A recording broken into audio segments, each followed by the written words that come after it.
비농민의 농지 투기 문제를 근절하기 위한 농지법 개정안이 지난달 국회를 통과했습니다. 이에 대해 경자유전의 원칙을 실현하기 위해는 허점이 많은 반쪽 법안이라는 비판이 나왔는데요.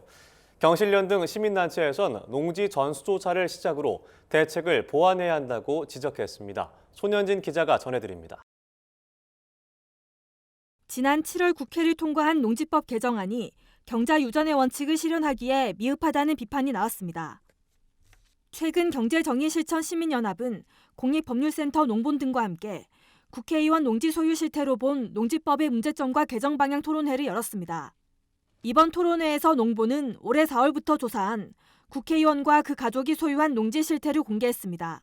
총 466건, 435필지의 취득 사유 조사 결과 매매가 53.4%였고 상속과 증여가 42%에 달했습니다. 이 때문에 농지 구매자의 실제 경작 여부도 중요하지만 상속과 증여로 무상 이전된 농지에 대한 대책도 강화해야 한다는 지적입니다.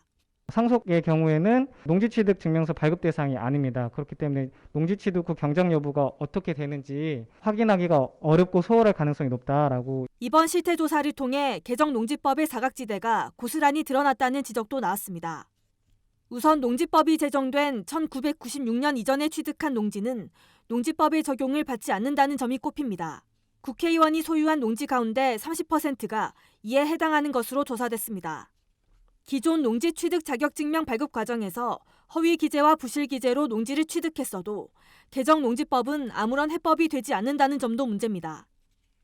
사실상 이런 문제를 해결하기 위해서는 전수조사가 필요한데 그런 전수조사는 예산상의 이유로 이제 계속 미뤄지고 있는 상황이라는 점이 문제라고 할 수 있습니다.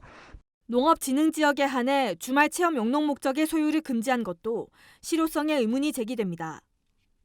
주말 체험 용농 목적의 거래 면적 가운데 농업진흥지역에 해당하는 비율은 지난해 기준으로 1.06%에 불과한 것으로 나타났습니다. 농지 이용 실태 조사의 주체를 중앙정부가 아닌 지자체로 규정해 전체 현황 파악에 제약이 있을 수 있다는 점도 거론됐습니다. 이에 대해서는 중앙정부 차원에서 농지 전수조사를 실시하고 조사 결과를 바탕으로 지자체가 해마다 정보를 갱신할 수 있도록 해야 한다는 주장이 나왔습니다. 정부가 대책으로 농지법을 개정하면서 내놓은 안 자체가 서류상의 관리를 강화하면 해결될 수 있을 것이다라는 인식 정도만을 보이고 있어서 또다시 농지 관리에 관련된 부분들이 근본적인 문제를 해결하는 데 있어서 요원해지는 거 아닌가. 이날 토론회 참가자들은 비농민의 농지 투기를 막기 위해서는 근본적으로 농지가 공적 자산이라는 국민적 공감대가 필요하다는 데 의견을 모았습니다. 농지가 중요한 이유는 보전 때문이거든요. 그건 헌법에도 나와 있고 농지법 이념에도 나와 있습니다. 왜 농지가 보전되어져야 되는지에 대한 국민적 공감대가 형성되고 나서 이용과 소유로 이어져야겠죠. MBS 손현진입니다.